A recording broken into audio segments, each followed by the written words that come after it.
আলাইকুম।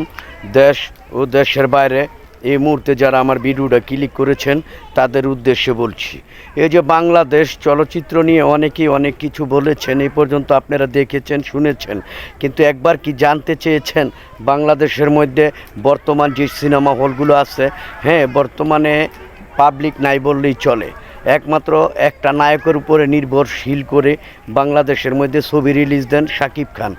শাকিব খানকে ধরে রাখলে তো আর সিনেমা হল বেঁচে থাকবে না, সিনেমা হলের মানুষও বেশি দিন থাকবে না। এই সিনেমা হল বাইঙ্গা 2 দিন আগে হোক পরে হোক, যেদিন দেখবেন শাকিব খান নাই ওদিনকেই দেখবেন যে সিনেমা হলও নাই, বাংলাদেশ চলচ্চিত্র নামের কোনো চলচ্চিত্রও থাকবে না। আপনারা বিশ্বাস করেন আর না করেন, এটাই বাস্তব। কারণ বাংলাদেশটার মধ্যে এখন বর্তমানে একজন নায়কের উপরে ডিপেন্ড করতেছে, শাকিব খানের উপরে।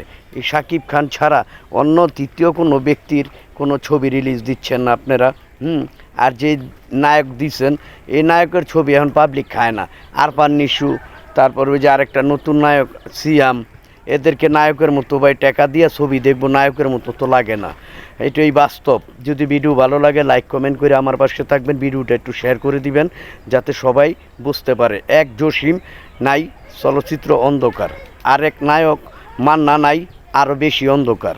আরেক নায়ক স্বপ্নের নায়ক, রোমান্টিক নায়ক, সুপারহিট নায়ক, সবচেয়ে জনপ্রিয় নায়ক, যে এখন থাকলে চলচ্চিত্রের সিনেমা হলও বেঁচে থাকতো, চলচ্চিত্রটাও বেঁচে থাকতো। সালমান শাহ মরার পরে ভাই একেবারে এক এক করে সব কিছুই ধ্বংস হয়ে গেল। সিনেমা পাগল দর্শক, সিনেমা হল, চলচ্চিত্র এবং কমেডি চরিত্র এখন বর্তমানে নাই বললেই চলে। এক দিলদারই ছিল বাংলাদেশের সবচেয়ে বড় কমেডিয়ান চরিত্রের অভিনেতা, সে নাই, এখন আর কমেডিয়ান নাই। কারণ সিনেমা হলে খালি গোলাগুলি আর মারামারি, অ্যাকশন, ধর্মী ছবি, এক দাসের ছবি প্রতিনিয়ত চালাইলে তো পাবলিক হবে না। আপনাদের দরকার সব ধরনের ছবির গল্প নিয়ে ছবি নির্মাণ করা।